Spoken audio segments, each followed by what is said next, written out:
Programming Throwdown, episode 162, interactive fiction. Take it away, Patrick.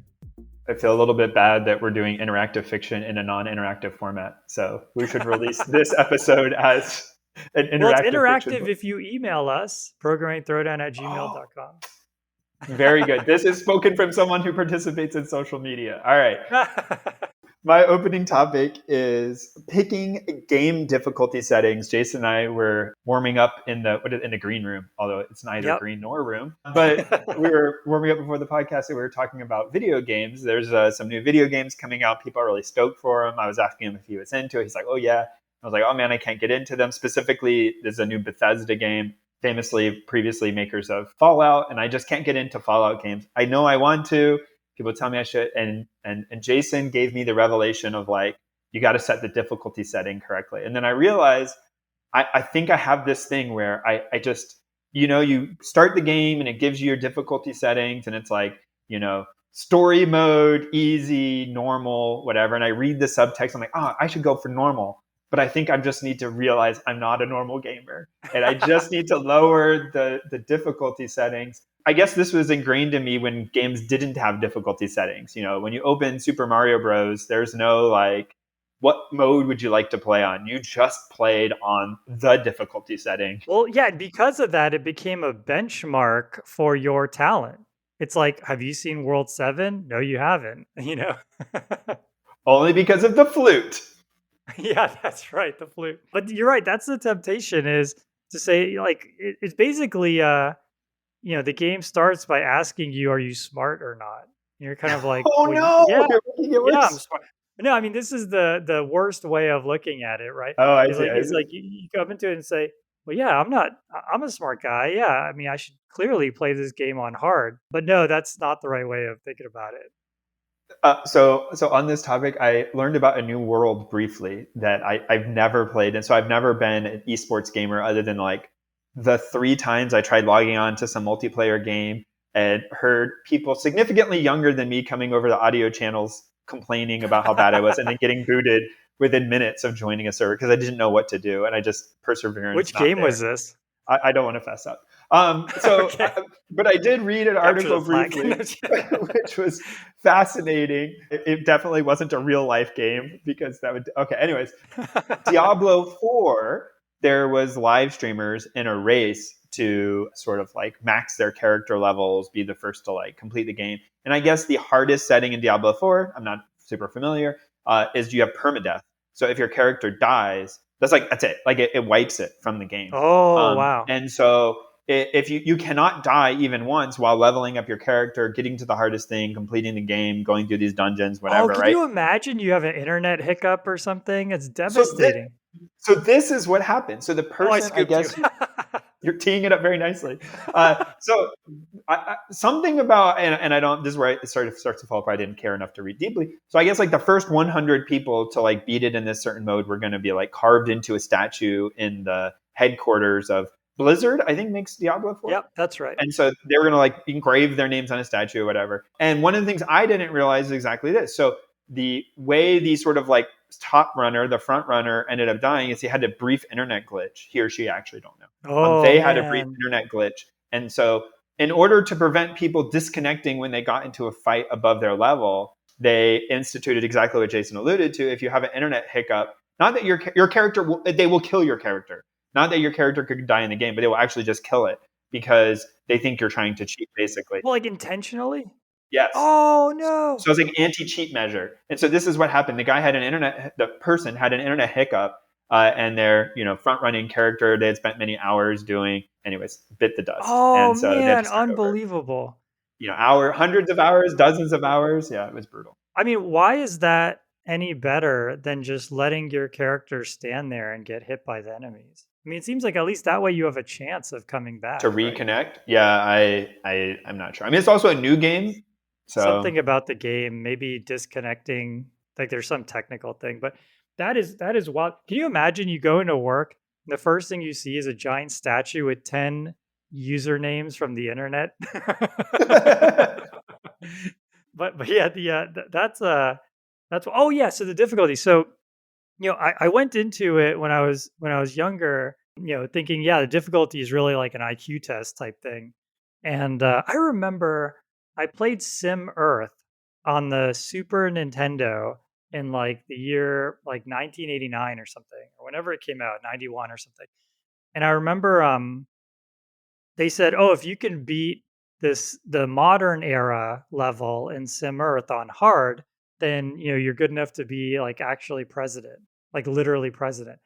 And I was a really, really gullible child, so I actually believed it. And I spent countless hours. I finally beat it on hard, and I actually felt like, okay, now I'm ready. I'm not born in this country. I'm born in Canada, but that's okay. I have my Sim Earth high score, and I'm just gonna walk into the White House. So if Jason ever gets a trip to the White House, I guess that's the question he's going to ask. So how long did it take you to beat this? Oh yeah, but now, and this could be just a natural cycle, and so maybe this advice doesn't apply to everybody, but I got to the point now where I say, how can I maximize my fun? And if, in a lot of these Bethesda games, what I find fun is exploring all the different ways that you can do things, like the ways you can manipulate the physics. And yeah, I'll have a character that has a big sword, but also a little sword and a shield and fireballs and everything, and a bow and arrow. And so, because of that, the way these Bethesda games work is if the less specialized you are, the harder the game is because the monsters are all specialized. And as you go through the game, you're just not leveling any one thing up high enough to take on these monsters. And so, you have to compensate for that by not playing on really hard difficulty. And if and on the converse, it's also true. Like you could play on really hard difficulty, and if you focus on one thing, then you can have a much easier time. But now for me, the difficulty has been more like what is going to maximize the fun? Like I played this game called Terra Nil, which was a puzzle game. I started playing it on normal and I realized like I got through like 20% of the content in 15 minutes or something. Oh, And I wow. realized that okay, yeah, I need to play this on a harder difficulty otherwise I'm not going to get my money's worth. But then for all the Bethesda games, I tried on hard and just got wrecked because I wasn't planning ahead with my character. So yeah, that's my best advice is really just tune the difficulty. The games where you have to pick the difficulty at the beginning, that's actually I think becoming kind of a anti-pattern in game design. You kind of forces your hand a little bit too early.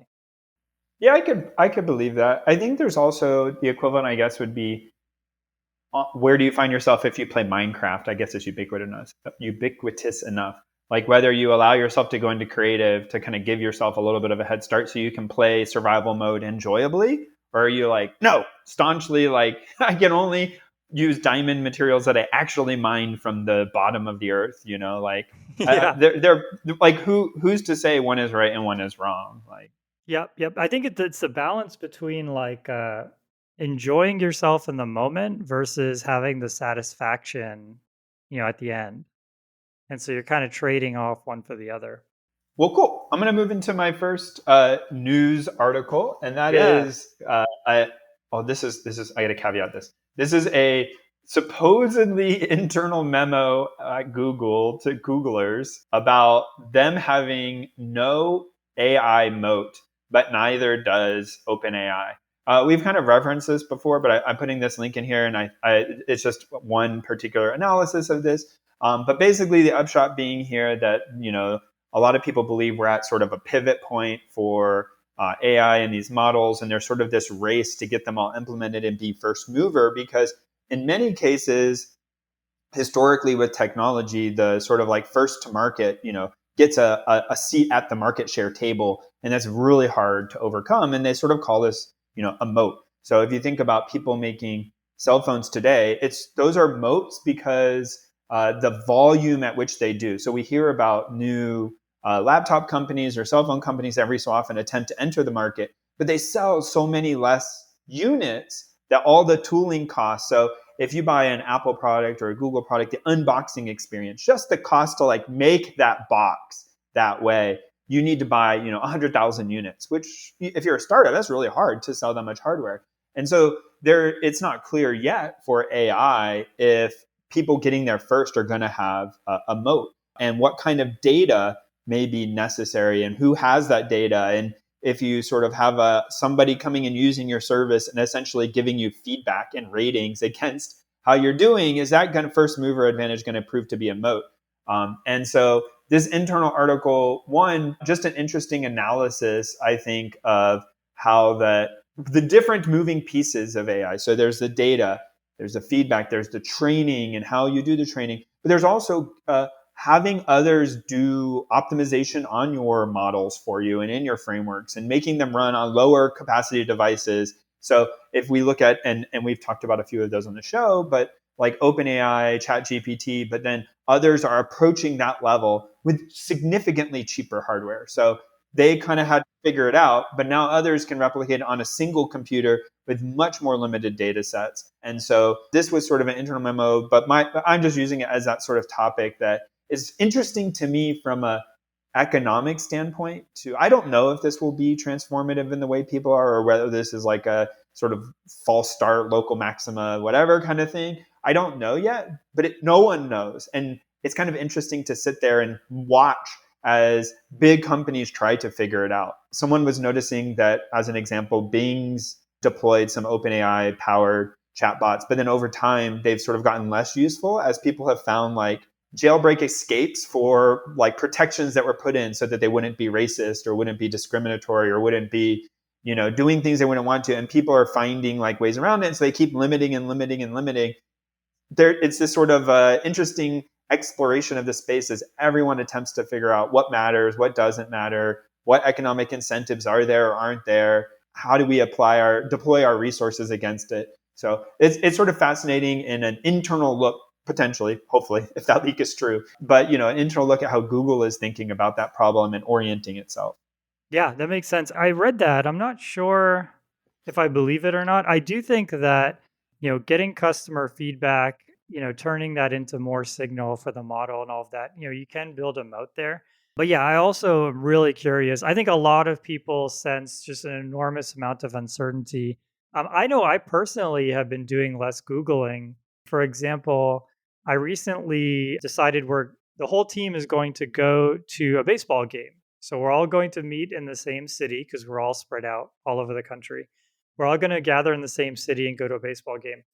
And so I wanted to see if we could get a box office and what that costs per person and all of that. So I actually went into Bard and I said, how much does a box office cost for the Pittsburgh Pirates? And it told me the answer. And this is the kind of thing where, like, even if it hallucinates too high, then I will not do the box office. It's not a big deal. I'll just get the group tickets. It doesn't really like ruin my life, right? If it hallucinates too low, then I'll call the person at the box office and they'll tell me the right answer. Same thing. So it's not like it's going to ruin my life if it Not high hallucinates. consequence. Yeah. But you're right. But it like saved me from having to click on a link and then all of that. It's like find the right link in the page. And so that's just one example. I've definitely been doing a lot less Googling, I noticed. That's interesting. So for those like thought experiment questions, like how much does it cost to rent a private jet? Like I know it's expensive, Right. but like how expensive? Is it $10,000, $100,000? Like how is it billed? You're right. I wonder that if it has ingested enough, it may be hard to Google, because most of the time that you're going to get sponsored links. And I've tried before because we were having that idle conversation, which is like, how much does it cost to, go to the ski town in a private jet? And it's like, get a quote. I'm like, I don't want a quote. I'm not serious. I know I'm not going to pay for it, but I do want to know how much it is. Like, I'm curious. Well, Bart nailed it. So I ended up going the group ticket route. And, but, the same page that sells the group ticket sells the box offices. Of course, they kind of want you, they're trying to steer you into the box office. And it is basically right on. Like whatever Bard said was the right answer. I think it was cool. Basically around like $200 a person. With some minimum number of people, I assume. But yeah. Yeah, you actually buy the whole box, but there's different sizes of boxes, right? But they all come out to about that. And so yeah, I mean, I think Bard will cannibalize the whole not 100%, of course, maybe not even 50%, but even if it's 10%. The other thing is I feel like a lot of the people who are moving over to Bard now are the people who will click on the expensive ads. So that's another problem. So yeah, I do think they have a right to be scared, but I do think also that there is a moat if it's done correctly. One of the things that I was really interested in, kind of adjacent to that, is whether this is going to be a centralizing or decentralizing force. I feel like recommender systems, which is what I mostly worked on, was a centralizing force. Like you have more personalization, you know more about people and what they want, and you don't tell anyone that information. You just keep it in your own company, and so you could do a better and better and better job finding content for them. And so it's a centralizing force, but something like this could be a decentralizing force where, for example, every advertising studio in every city could be using the same chat GPT, but it's so cheap that it's kind of like it becomes almost like a utility where ChatGPT makes a tiny bit of money, but the people making most of the money are just these, advertising boutiques spread out across the Yeah. world. And so it's kind of a decentralized value. One day we'll look back and then we'll know the answer, and we'll either have been early Yeah, impressions that's or true. very wrong. Well, yeah, it can't be any worse than our Bitcoin episode where No, so we no. didn't Next actually. topic. All right, my next news is stable diffusion QR codes. This blew my mind. I really don't quite understand how it works. I thought I knew how it worked, and then I read it and I realized I don't know how it worked. But what someone did is they made it so that you can have a QR code that is also like really artistically beautiful. Like it's this like scene of a person standing over a mountain, and the actual bits of the QR code are almost unrecognizable because they've been surrounded by all this other content, and it just seems to flow seamlessly. So yeah, check out these QR codes. They're pretty cool. Check out on the show notes, grab a link and take a look at them. It uses something called a control net, which I haven't done research on, but my guess is you fix the actual pixels that need to be black and white. You fix those, or at least some percent of them, and then you allow the rest of the image to be in painted. And it looks really cool. Yeah, so I too was like a little confused. But so Jason's right. It's basically you take like a QR code, which is very like binary, right? It's like black and white, block pixels, large chunks. If you add enough error correcting bits into it, and then you basically like ignore that's a QR code and you paint a painting that happens to have light and dark splotches in approximately the right area, and you run it through a low pass filter, right? You like get your phone far enough away. The idea is that like the light and dark and thresholding that you can get it there. Now it seemed the people were saying that only some percentage of them actually end up working. Like it's not a very controlled thing. You have to kind of experiment a bit. And then Jason and I were talking as well, which we forget is sort of, I guess it's kind of like the hash collision attack, that you could also do the same inputs or change parts of the URL that don't matter, like capitalize letters in the URL, which are ignored, like HTTP, big H, little t, TP, little Yep. h, big T, little t, sort of like scramble the inputs to get slightly different QR codes to try to find one that maybe works a little bit better. And so kind of an interesting thing, but I could, that's sort of very interesting to me that like, imagine a graffiti artist like putting one up on the side of a building and getting close enough. And like you go to take a picture of it, you realize this picture that didn't even look like a QR code is also a QR code. Like, oh, it could be super cool. Oh man, that is such a good idea. And you could also take a QR reader library and do a closed loop thing where you generate the Oh, photo, you run it through maybe 10 QR that's reader true. libraries. Unless all 10 of them find the URL, you generate another one. Just keep trying, keep Yeah, tweaking. really cool. I think those kinds of like, not like transformative uses, but also like you were kind of saying, like it's just a matter of time and permutations. That's like what computers are really good at. Like let it just struggle, trying. Like a human would give up. Oh, I painted this painting, and it failed your like arbitrary benchmark. Screw you, like give me my money. But like a computer will just sit there and try for what, a year, like 6 months, Yeah, a until month, you tell whatever. it Who not to. cares? Like Yep. until you find a picture you like and that passes your benchmarks. Oh, I have So a bit of a spoiler if you've ever played this game, but there's this game called Chrono Trigger that came out in the 90s. It's like an RPG game. And there's this, you go back and forth through time, right?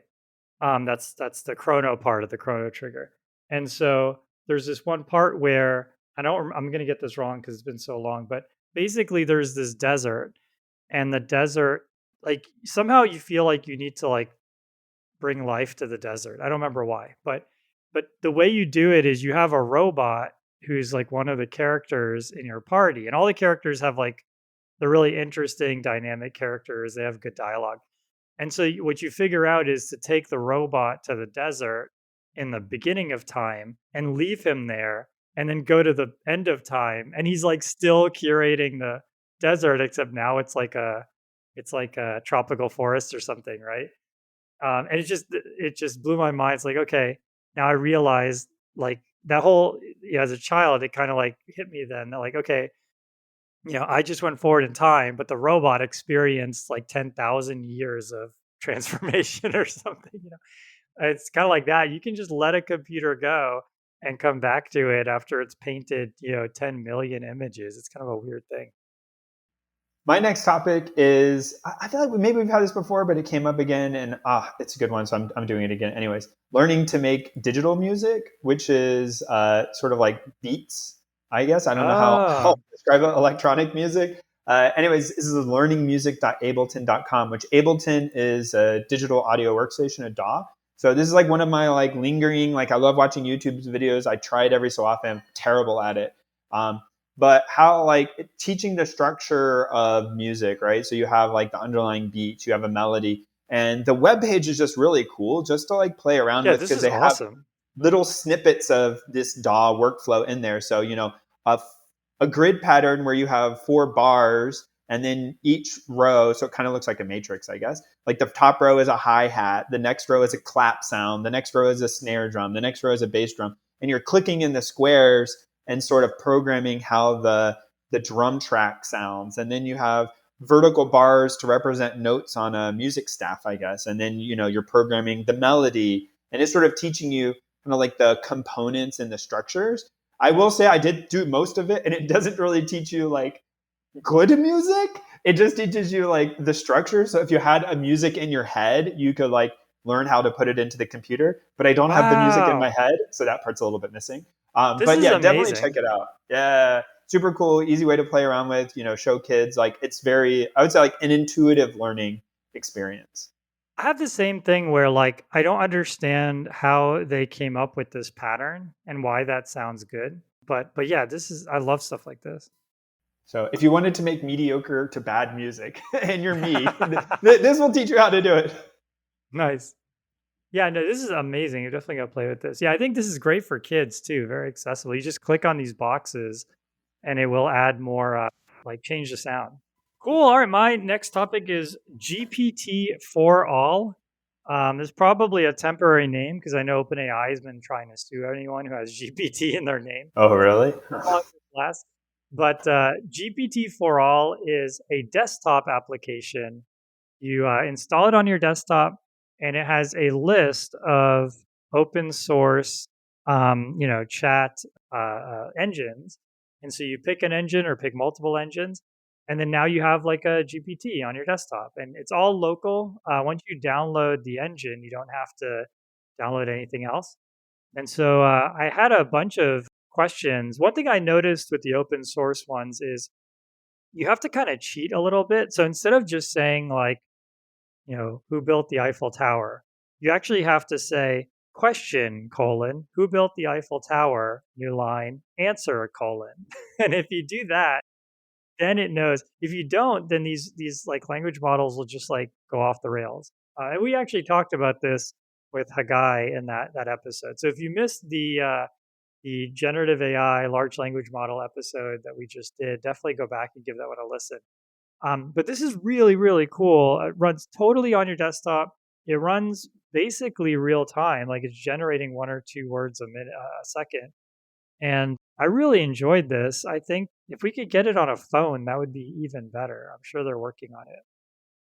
I saw as well some.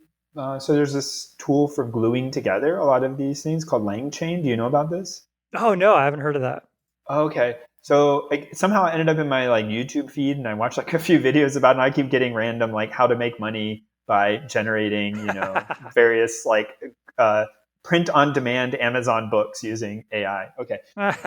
So this link chain is a way of doing the stuff that we've been talking about, but gluing it all together. So you want to take text and run the embedding on it so that you can search a vector database.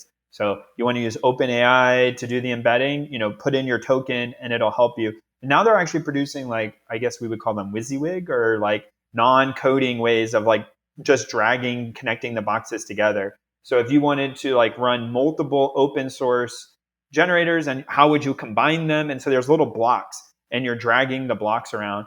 And so we've talked about before, like if you want to ask a question like against a corpus, how do you ingest that corpus? So there's like ingesters. So like, oh, I want all Hacker News articles and links and comments to like go into something. So if I'm searching for what's a good C++ tool to do debugging, right? Then like all the Hacker News corpus is in there. And so they have these blocks and you can kind of just plop them down and connect them. The community is just moving super, super fast around like how to connect all these up, how to do this hybrid workflow in a way I've not really seen before, where like, oh, I might send my tokens up to, OpenAI's tokenizer embedder, but then locally I may, do this text parsing and the splitting and this sort of cloud local hybrid is really interesting to see evolving.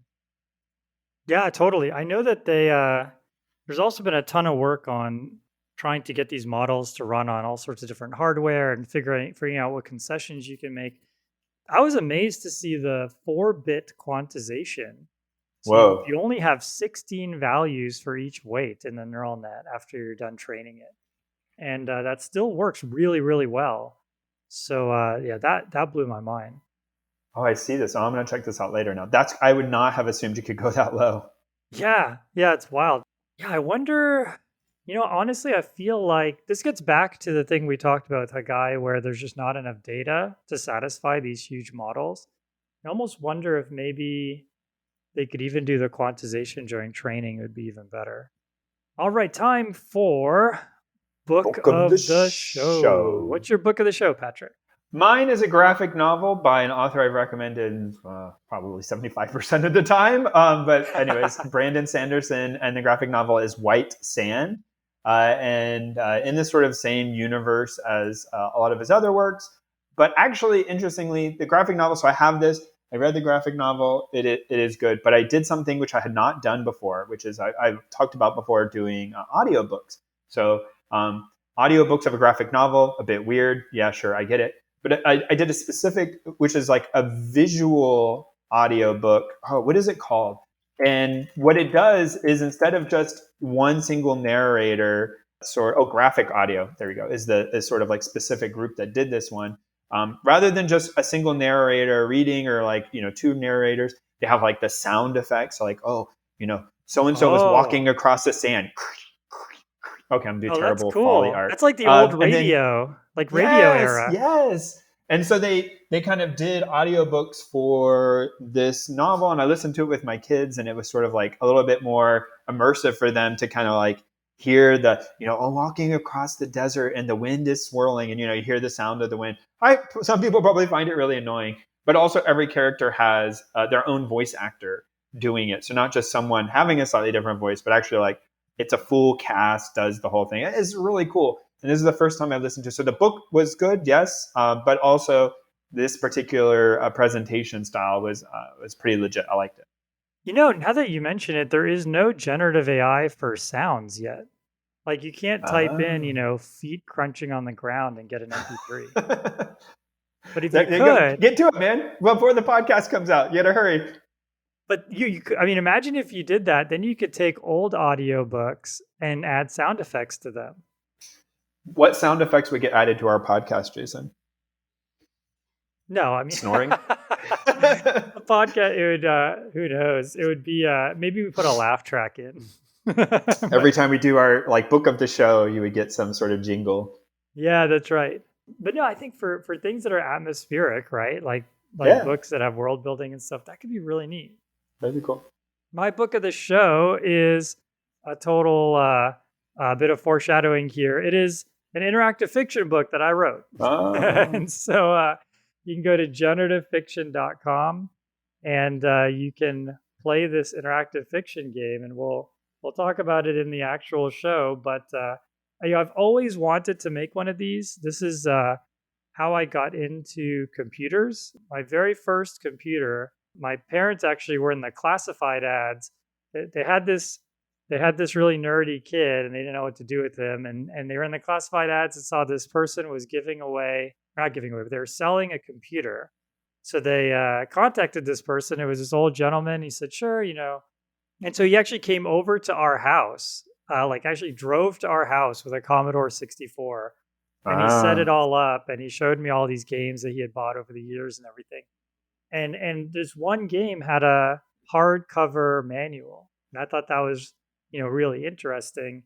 And so he was explaining how, yeah, it's actually a book. You literally read this 50, 70 page hardcover book, and then the last chapter of the book, like, it's not over, it just switches to the video game. And so that's how I really got into pretty much everything. And so it's true, you read this book, you get to like chapter whatever it is, and then it's the end of the chapter. It's like, okay, put in the first disc. And the game just picks up where the book left off, except now you can, take actions and stuff. So it was really magical. And so, I thought I've always wanted to do this. It ended up being easier in some ways, harder in other ways, but I was able to pull off a little generative fiction book of my own. very cool. Yeah, go ahead and folks can check it out, and also check out the show. We love creating stuff for our audience. Love doing the book, the show. If you want to support the show and all the work that we do, you can support us on Patreon. Go to patreon.com/programming throwdown. And with Time that, for it's time for tool tool of the show. My tool of the show. show is Gatsby.js. If you go to programmingthrowdown.com, you'll see it looks totally different. That's because I rewrote it. And so I used Gatsby for that. Gatsby is really, really interesting. I've been wanting to build something with it for a long time. And the way it works is it has a series of data sources. And so what it will do is it will automatically generate a GraphQL API for your data sources. But all of this happens at compile time. So like when you say, Gatsby build, it does a bunch of stuff, and at the end you just get like some static HTML and JavaScript. Oh, But what it does is it actually, when you say Gatsby build, it starts up a server, a GraphQL server. It connects that server to all of your data, which could be, JSON files on your computer. It could be like a database. It could be a content management service, which is, something we should talk about in another show. But, it connects to all of these things, and then it says, okay, I'm ready. Ask me questions about like your site. And then it starts going through all of your .html and .javascript files, and getting queries out of those files, executing those queries, and then putting the data in. So, for example, I have a JavaScript file which is like, parentheses episode close parentheses. There's like parentheses like show.episode close parentheses .js. Like that's the name of the file. And it's kind of a weird name of a file, but Gatsby uses the file name to figure out like what should go there. And because it has the parentheses, you're telling Gatsby there's going to be actually a lot of these. So like I want you to run this query like show.episode. And if you get back 100 results, I actually want 100 web pages. And Gatsby will do all of this for you. And what you end up with at the end is this static site that you can put on GitHub. You can host it on S3, Amazon storage. It doesn't need a server at that point. It just needs a way to transfer these files to your browser. So yeah, I was really impressed by it. It even has a search. So you can go to programmingthrowdown.com and you can search for C++ or Java or whatever you want, and you'll get all the episodes where we talk about these things. And that entire search is running in your browser. Like the search engine, Hmm. the entire search database is downloaded to your browser when you do a search. Really amazing technology. I was really satisfied by it. And I would recommend if you're building a site like that, definitely start with Gatsby. I was really impressed. I think Next.js is what I use to build the Fortuna site, and that's because that needs to be a lot more client server. So Gatsby is not for everything, but if you need just a static website, I was super impressed by what it does. Very cool. My tool of the show is a game, continuing my longstanding tradition of wasting everyone's time. And this game is Peglin. Peglin is available on PC, Android, and iOS. I think on iOS, which is how I was playing it, it's free to download and you get effectively a demo. And then if you want to like play more levels, then I believe it was like $9, which is a little expensive for a game, but I think the normal default price on Steam is like $20. So still the mobile discount, I guess. And this game is a play on like pachinko and a roguelike, which is a crazy combination, Okay, but wait, it what is works. pachinko? You have to explain Oh, this to me. pachinko is Japanese game where the metal marbles fall in the top and there's various pegs or like spinners. So kind of like a pinball machine, except you can't push the pinballs back up. So they sort Got of it. bounce around and fall down through various obstacles. And so you have some your sort of ball bearings that go in through the top. You can control sort of the angle they come in at. They're sort of like an angle selection. And then there's various types, which is the rogue-like element. So they have various stats. And then you have enemies Ah, coming at you. And so you need to launch into blocks that are on the screen, which you will bounce around the screen and off of, and eventually off the bottom of the screen. And each kind of block you hit and the kind of ball you're launching, the combination gives you sort of your attack or a healing ability or whatever. And as you progress through, sort of like the roguelike card games, you can acquire new, I don't remember what they call them, stones, new things that you launch that have different stats where you can upgrade them to get better stats. And then the enemies are coming at you, and it's again like a roguelike. So eventually, if you're not able to defeat the enemy before it gets to you, they'll kill you, and then you lose. You got to start over. but each time you start, you have like a little bit more of a head start until you can win. Yeah, it's basically the progression, the sort of standard sort of formula there. But seeing it applied to that style of game was a new one for me. So I've been playing that and enjoying Yeah, it. that looks awesome. I used to love Bust a Move, which is Oh, very okay, similar idea. similar. Yeah, yeah, same kind of vein. Yeah, actually, that's the one game that my wife and I will play together. She's not a Oh, gamer at all, but she loves like does she Tetris beat and you? Bust a Move and these games. We're pretty evenly matched. Okay, Pretty all right. evenly matched. Yeah, she's it's interesting because in that game, one of us will get on a roll and just like the whole night just be like winning almost every single game. But it's sometimes she's on a roll, sometimes I'm on a roll. It just kind of maybe depends on like whether you're in the zone or not, I guess. Do you keep track of your like elo rating and like see? No. Infinity or divide by zero or something. It doesn't work with only two people, I guess. Yeah. All All right. right. On to the topic. So, Patrick, you have never played interactive fiction. You confessed my dirty secret. I That have blows played my I mind. played the first 30 seconds of Hitchhiker's Guide to the Galaxy interactive fiction, or the first 5 minutes, and got immediately confused and sort Yeah. of bombed my way out.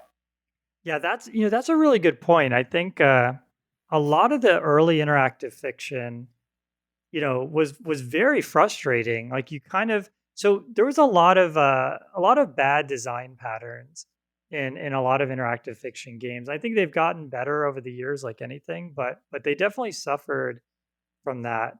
One of the biggest anti patterns, in my opinion, from interactive fiction is in a lot of them they wanted you to kind of it's hard to generate the content, right? Because you have to write the room descriptions. You have to think about, anticipate all the things a person could do in that room, and like write answers for all of those things. So let me kind of walk it back.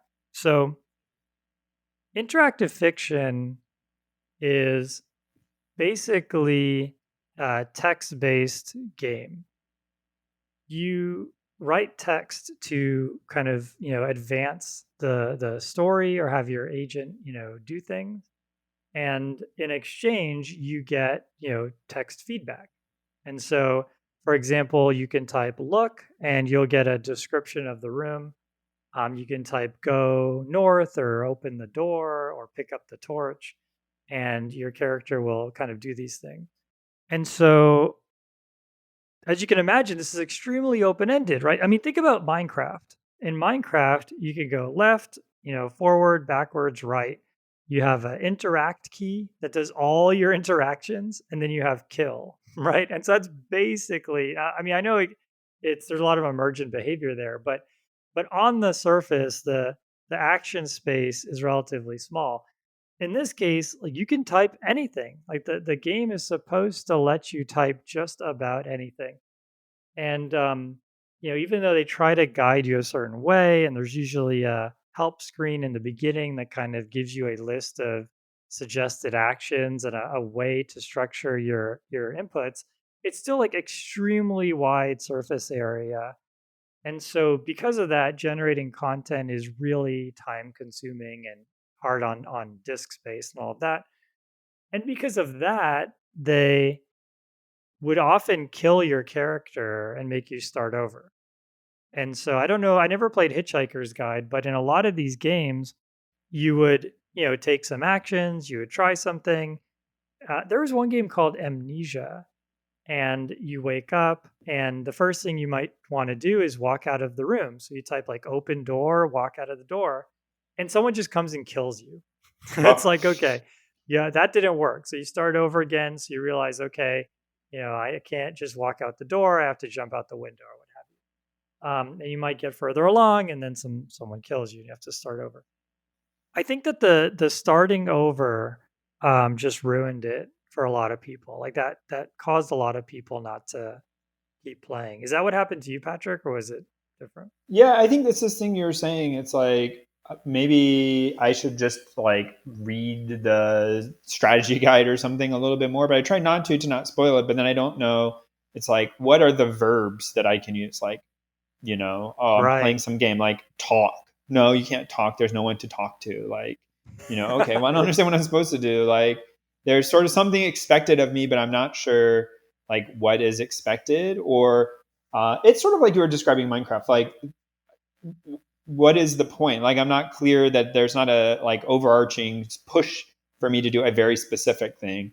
And so I think I just needed to wrap my brain. I was expecting an experience more like, Donkey Kong Country or Super Mario. It's like the game is scrolling left to right. It's very clear, what I need to do. And here it was not. It's, 3-dimensional time. So I guess 4-dimensional, and like it's not clear how I'm supposed to proceed through the world or what order, or oh, I'm here and I clearly need a key, but I don't know where the key is. So I need to go try every room, scouring it for a key. I don't know. Then I Yep. always sort of bail when there's like some grinding aspect. Yeah. Yep. That makes sense. I think, Colossal Caves is one example of that, where you pretty much can't, make progress in that game without literally drawing your own map, or nowadays downloading it from the internet. And I just wasn't ready to like buy grid paper and start, mapping out the game by hand. So I never made it very far in that game. But yeah, I think the way that these games work always really fascinated me. Um, as a really young child, I actually, you know, I was pretty sure that there wasn't a human, like there wasn't a human like on the other end, like typing these answers. But but I had no idea like how it was possible. And what I thought was, as a child, I thought that somebody just, you know, thought about everything anyone could say and just put, hundreds of thousands of hours into the game. But what I found out later was that, there's a lot of natural language processing and like statistical tricks that people can play that kind of guide you in a certain direction where it feels like you're doing anything you want, but you're really not. It's kind of just slowly coercing you to do something specific. I think for that one, the one that I guess like the modern equivalent is, you ever play the game Scribblenauts? Oh yeah, the game's great.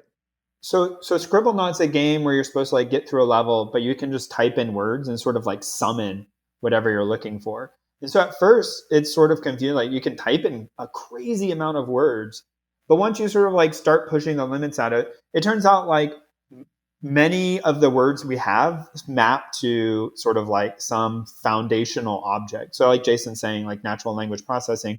So how many different kinds of cats can you name? You can probably name whatever, 20 different kinds of cats, but they're all going to collapse down to a generic looking cat that, while not expressing what you said, gets you close enough for a cartoonish game where you're satisfied with it.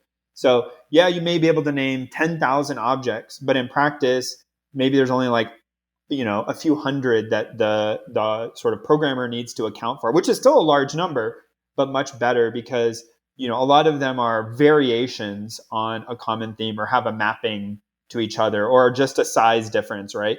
You can name 10 kinds of whales, but I could make one generic whale and then just make it slightly different sizes and you'll be satisfied.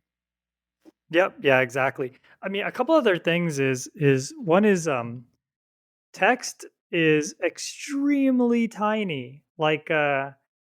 Um like maybe the whole dictionary can fit in 2 photos or something. I mean, I'm trying to figure out if I got that right in terms of scale, right? But let's say how many characters you think a dictionary is? Maybe a Oh, that's a good dictionary question. is let's say a dictionary is like 800 pages or so. And so maybe that's like 16,000 characters. And so that's like not even a piece of an image, like a tiny piece of an image, right? So while Patrick looks that up, yeah, I mean, you can fit an insane amount of text on a floppy disk, or a CD, right? Even way more text you'd ever read. And so, especially, in the 80s and the 90s, it just felt like these worlds were absolutely enormous because they were all in text. And so the way a lot of these things worked is there is a open source thing called Wordnet. Wordnet is really fascinating. It's a tree of all the words, all the nouns on the planet, right? So Oh, wow.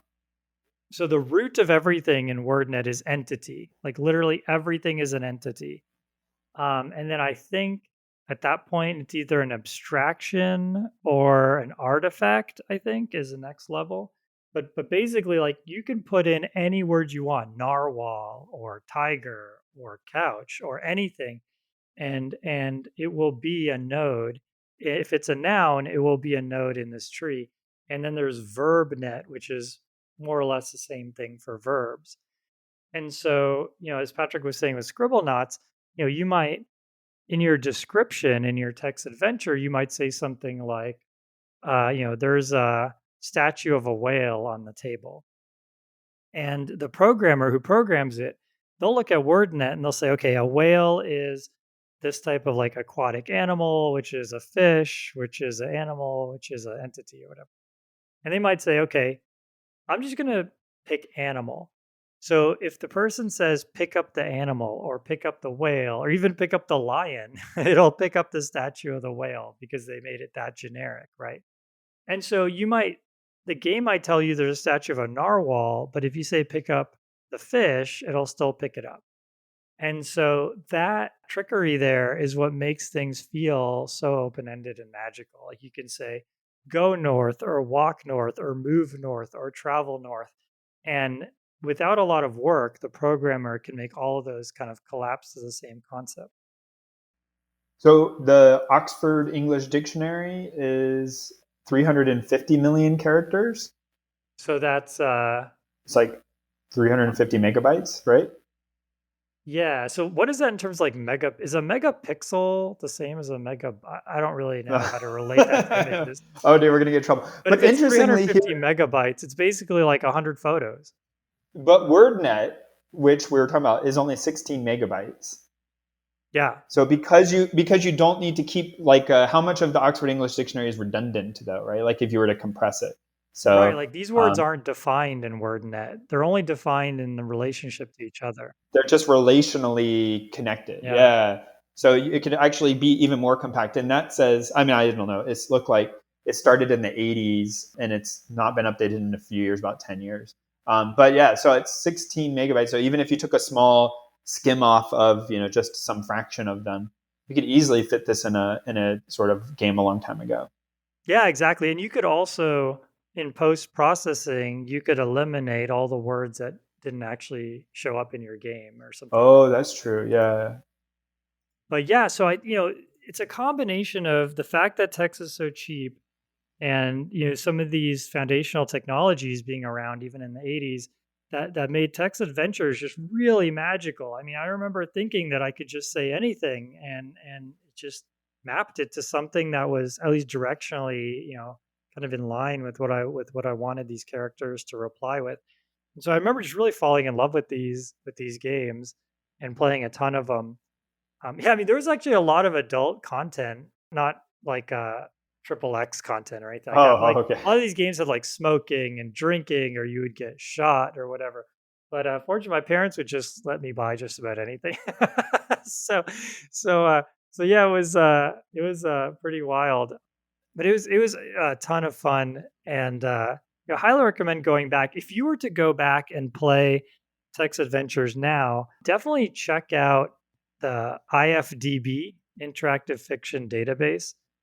They have kind of like a best games of all time. Most of these games you can play on the internet for free now. I guess if I had to pick one, I would suggest folks play Photopia, which is it's an awesome game. It's very linear, which is good for beginners, right? Oh, for me. Um, Yeah, let's go. yeah, for bad. Yeah, at any actually, I think in the beginning of the description, like at the top of the description in bold, it just tells you exactly what you're supposed to be doing. At a high level, like Oh, yeah, let's get go. off the island or like explore the ship or something.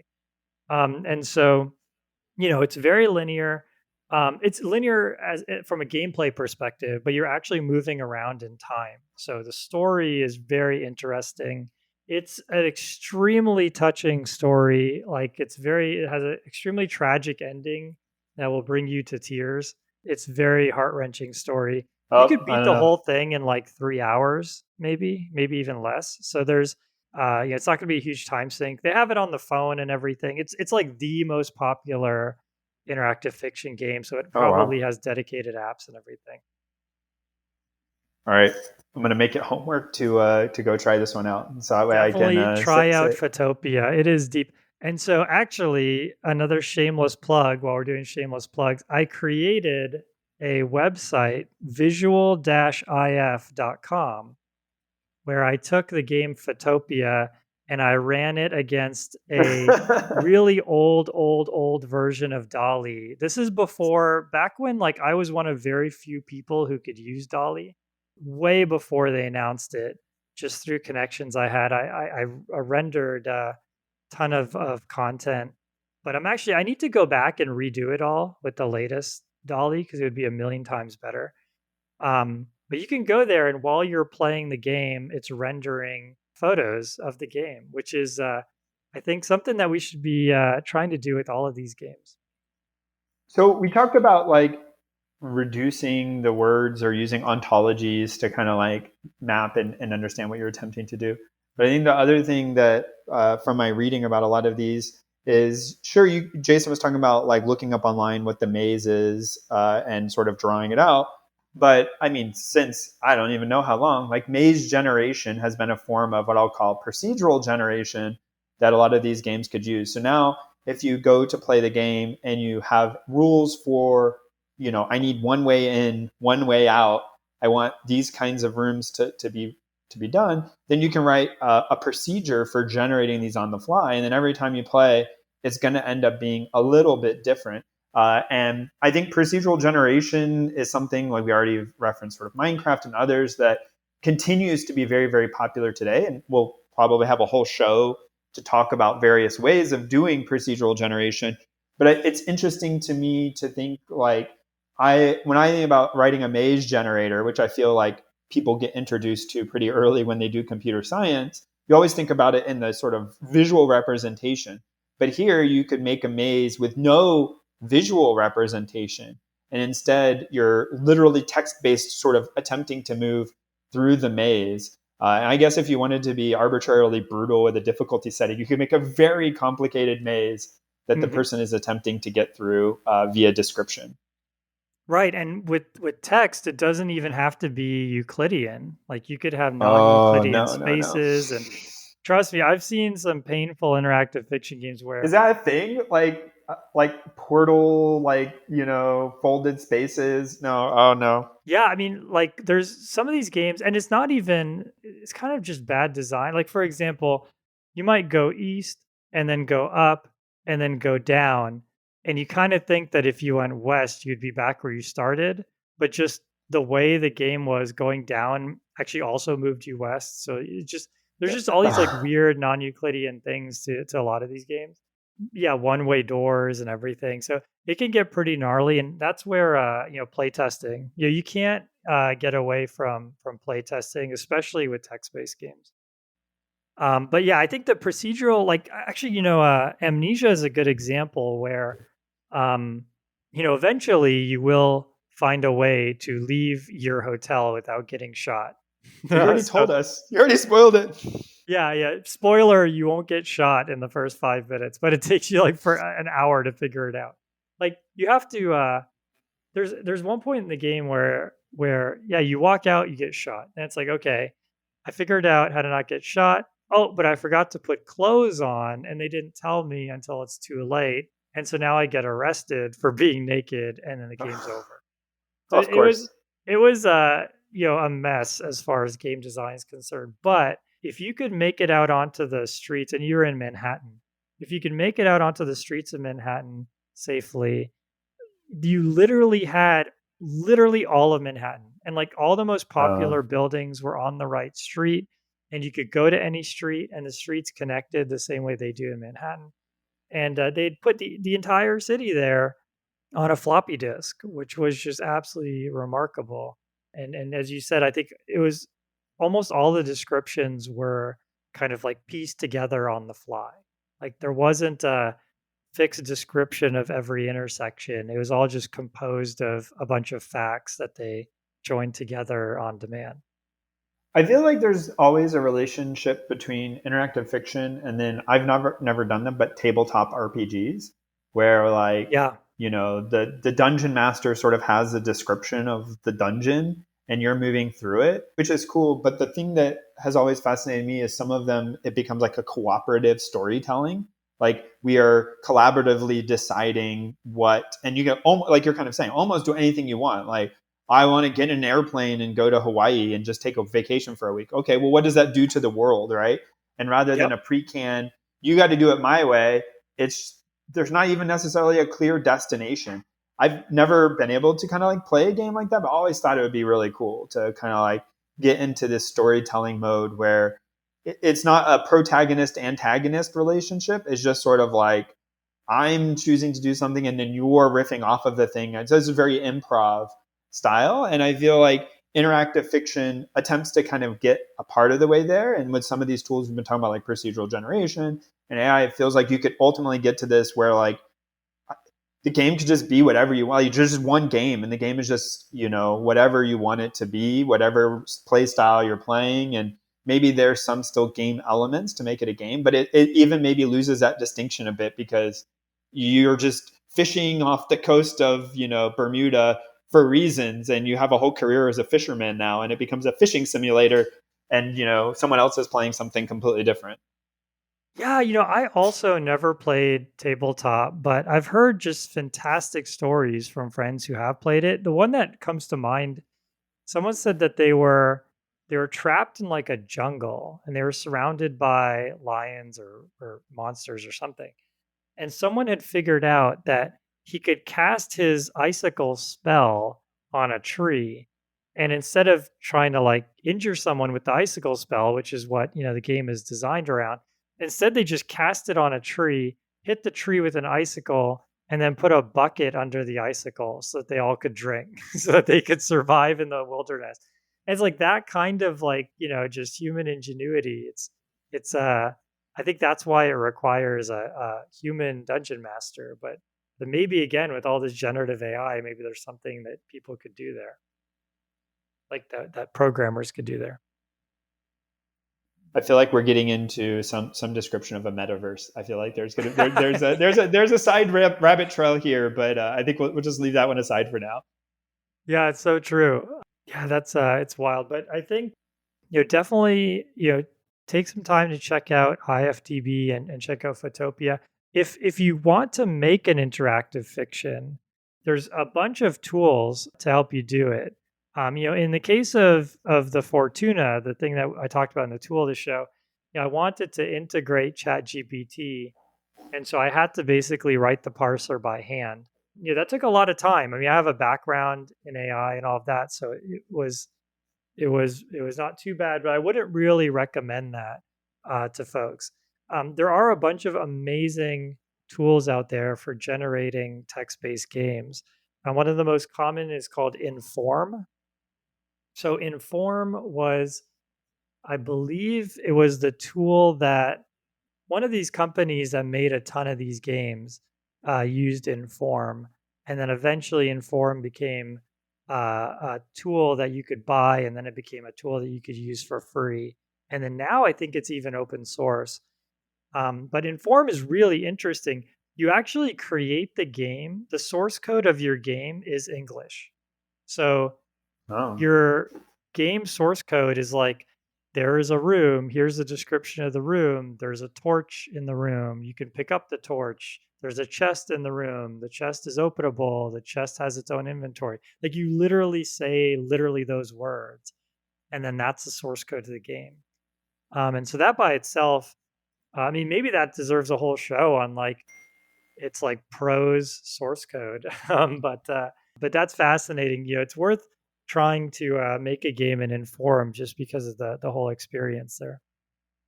Wow, this is crazy. I'm looking at it now, and so they're giving an example of how you would describe a room. So I'm just going to read this one from their page.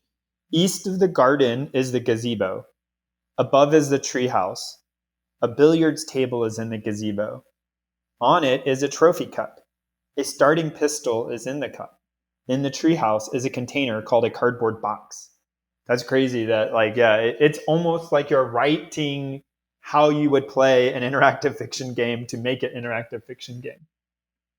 Yeah, exactly. Yeah, it's totally mind blowing. It's the kind of thing where it is kind of restrictive. Like it wasn't clear Sure. to me how to like integrate that with ChatGPT. It's not like programming, but it's really interesting. It's a great way for people to get started just building anything on the computer. If you're looking for something that's more traditional, there's also TADS, Text Adventure Development System. That's more of like a traditional programming language where you kind of assign properties to things, and there's probably like JSON or YAML, or there's some file that describes the different objects and everything. But yeah, there's a lot of really good content. And then as far as designing a good interactive fiction game, I want to recommend Emily Short's blog. She has a fantastic blog on how to design it, how to keep people motivated. What's a good way to start a game like that?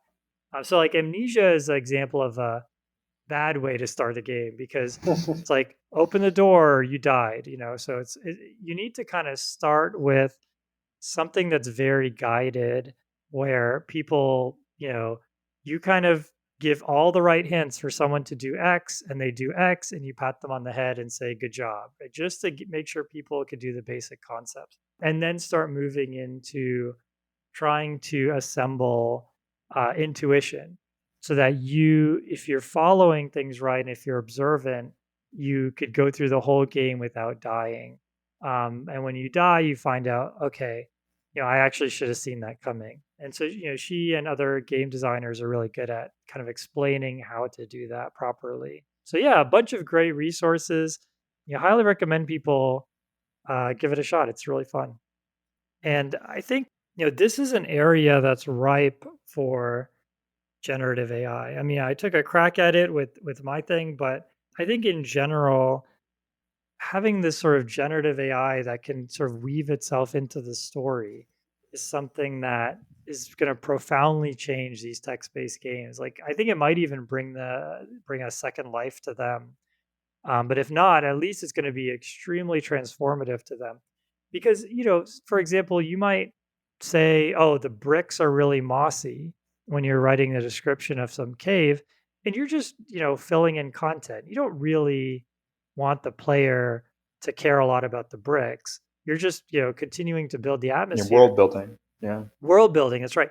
But your player doesn't have your brain, right? And so they might think, oh, there's something to that, and they might want to look at the bricks. And so, if you say something like, oh, the bricks aren't here, or like there's nothing interesting about that, like a generic answer, then it's kind of gets a little frustrating. And so here you have the potential to like have an AI describe anything. And it's really going to change this field in a huge, huge way. Even, adjacent things like we talked about Bethesda games, like imagine Skyrim, but you could just say anything you want to the NPCs and they will answer, in an atmospheric way. I think there's just something incredibly powerful there. Well, I learned a lot today about interactive fiction as a genre that I've always heard about but never done. So I've got my homework to go play Fortuna. I got to open up in a tab already. So apparently I'm going to cry at the end. So I'm not sure I'm ready for that. But like we're going to go. Yeah, I mean, I don't consider myself a particularly sentimental person, but when it comes to movies or games or something where there's something tragic, I guess I'm a sucker for being sad at tragic things or something. I don't know exactly how to describe that, but even like if they start playing the song, like if a main character is going to get injured or die or something, you just get that song that starts playing, like the most nearest example is when Luke Skywalker, old Luke Skywalker, well, am I going to spoil something important? Anyways, basically, I'll spoil it. Old Luke Skywalker sacrifices his life in one of the Star Wars movies. And I started tearing up. Like, I'm just a sucker for that stuff, I guess. So you might not cry in Photopia. That's where I'm going with this. I have a very low barrier to entry for crying and happy stuff. Cool. Well, hey, definitely, folks out there, check out interactive fiction. It's a ton of fun. It's a great way to get started coding. There's a ton of free games that are super high quality, very accessible. You can play on your phone. You can play on anything. It's just text. We will catch everyone next time. Thanks again for supporting this show. Thanks, Patrick, for putting up with me. This is my episode that I really wanted to get out there. So thanks for indulging me in an interactive fiction episode. And we'll catch y'all later.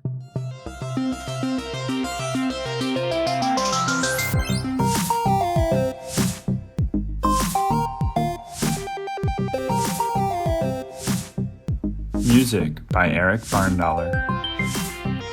Programming Throwdown is distributed under a Creative Commons Attribution Share-alike 2.0 license. You're free to share, copy, distribute, transmit the work, to remix, adapt the work, but you must provide attribution to Patrick and I, and share alike in kind.